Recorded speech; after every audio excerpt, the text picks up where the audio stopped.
Welcome to Movie Max. இந்த episode நம்ம பார்க்க போற படம் வந்துட்டு ஐ வாஸ் அ ஸ்ட்ரேஞ்சர். அதாவது சிரியன் சிவிலியன்ஸ் மேல சிரியன் மிலிட்ரி வந்து பம்பார்ட் பண்ணினாங்க. என்ன காரணம்னா, சிரியன் பீப்புள்ல ஒரு group of people anti nationalist அப்படின்னு அவங்க முத்திரை குத்தி சிவிலியன்ஸ் ஹவுஸ் மேல பம்பார்ட் பண்ணினாங்க. இதனால சிரியன் சிவிலியன்ஸ் தங்களோட ஃபேமிலியை ப்ரொடெக்ட் பண்ணிக்க அங்கிருந்து அதர் கண்ட்ரிஸ்க்கு ரெஃப்யூஜிஸா இல்லீகலா மூவ் ஆனாங்க. ஸோ அவங்கள பத்தின ஒரு டாக்குமெண்ட்ரிய பிரெண்டன் ஆண்டர்சனே வந்துட்டு ஷார்ட் ஃபில்மா ரெஃப்யூஜின்னு எடுத்திருக்காரு. அதோட ஒரு பிக் வெர்ஷன் தான் சினிமா தான் இந்த படம். ஸோ இந்த படத்தோட ரிவ்யூவை பார்க்கலாம். So welcome to Movie Max. ஒரு பெரிய ஹாஸ்பிட்டல், அங்க நம்ம புரோட்டகனிஸ்ட் டாக்டர் அமீரா ஹாம்சி, அதாவது யாஸ்மின் அல்மசரி என்ட்ரி கொடுக்குறாங்க. இவங்களோட ஹாஸ்பிட்டல் இப்ப எந்த சிச்சுவேஷன்ல இருக்குன்னா, மிலிட்ரி அந்த ஆன்டி நேஷனல் ஃபோர்ஸ் அப்படின்னு சொல்லப்படுற அந்த ப்ரோட்டஸ்ட் பண்ற பீப்புள் அவங்க மேல பம்பார்ட் பண்ணிட்டு இருக்காங்க. ஒரு பெரிய ஃபைட் நடந்துட்டு இருக்கு. ஸோ இதுல சிவிலியன்ஸும் பாதிக்கப்படுறாங்க.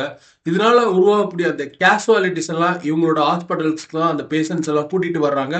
இவங்க வந்து சீஃப் சர்ஜன் அப்படின்றதுனால கைட் பண்றாங்க. இவங்களுக்கு கீழே உள்ள அசிஸ்டன்ட் டாக்டர் இவங்களை ட்ரீட் பண்ணணும் அப்படின்ற அந்த இன்ஸ்ட்ரக்ஷன் கொடுத்துட்டு இருக்காங்க. ரொம்ப பிஸியா இருக்காங்க. இந்த மாதிரி சுச்சுவேஷன்ல அங்க ஒரு குரூப் ஆஃப் மிலிட்ரி சோல்ஜர்ஸ் வர்றாங்க.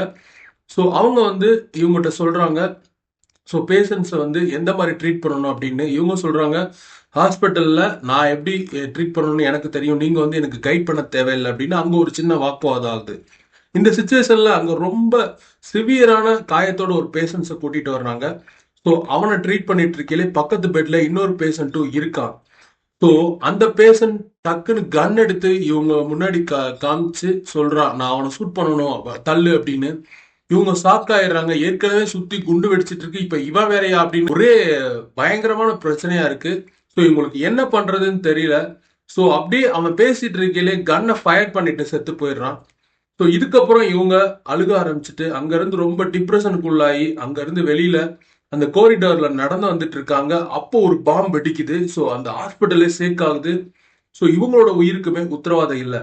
இந்த சுச்சுவேஷன்ல இவங்க வேகமா வெளியில வந்தா இவங்களோட பொண்ணு வெயிட் பண்ணிட்டு இருக்காங்க, ரசா. ஏன்னா இன்னைக்கு இவங்களோட பர்த்டே. அங்க வீட்டுல இவங்களோட ஃபேமிலியே வெயிட் பண்ணிட்டு இருக்கு. அங்க ஒரு டின்னர் பார்ட்டி. ஸோ இவங்க ஹாப்பியா வீட்டுக்கு போறாங்க இவங்க பொண்ணை பார்த்த உடனே.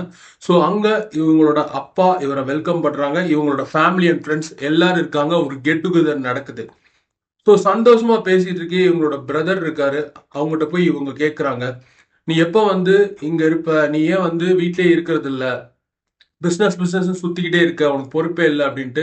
அவர் சொல்றாரு, என்னோட பிஸ்னஸ் பூமிங் ஆயிரும், அதுக்கப்புறம் நான் இங்க இருப்பேன் அப்படின்னு. ஸோ இப்படி பேசிட்டு இவங்க எல்லாம் கேக் வெட்ட தயாராகிறாங்க. ஸோ இவங்க பொண்ணுகிட்ட போய் இவங்க சந்தோஷமா பேசிட்டு இருக்காங்க.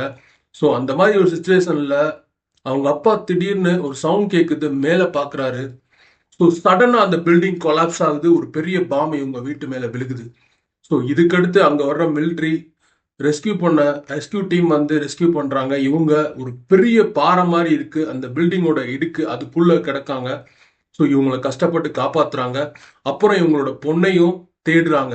ஸோ இதுக்கப்புறம் என்ன மாதிரியான சம்பவங்கள் நடக்குது அப்படின்றதான் இந்த படத்தோட மொத்த ஸ்டோரியே. 5 வாழ்க்கைகள் ஒரு கொடிய இரவு. சிரியன் சிவில் வார் நடுவில் நடக்கும் இந்த பவர்ஃபுல் டிராமா 5 டிஃப்ரெண்ட் ஸ்டோரி லைன்ஸை ஃபாலோ பண்ணுது. ஒரு டாக்டர், ஒரு சோல்ஜர், ஒரு ஸ்மக்லர், ஒரு பொயட், ஒரு கேப்டன். இவர்களின் வாழ்க்கை பாதைகள் எல்லாம் ஒரு ப்ரூச்சுவல் நைட்டில் மேடிட்டரேனியன் சீல் கவரேஜ் ஆகுது. வாரோட கயாஸ், ரெஃப்யூஜி கிரைசிஸோட டெஸ்பிரேஷன், சர்வைவலுக்காக போராடும் மனிதர்களின் உண்மையான முகம். இந்த மூவி ஆடியன்ஸை சேஃப் டிஸ்டன்ஸ்ல இருந்து பார்க்க விடாது, அது நேரா அந்த இரவுக்குள் தள்ளிவிடும். இந்த ஃபில்மோட பிக்கஸ்ட் ஸ்ட்ரென்த் என்னன்னா, ஆடியன்ஸ்க்கு எஸ்பெஷலி இஷ்யூ தெரியாதவர்களுக்கு Syrian refugee crisis in harsh ரியாலிட்டியை ஒரு கிளிம்ஸா காட்டுது.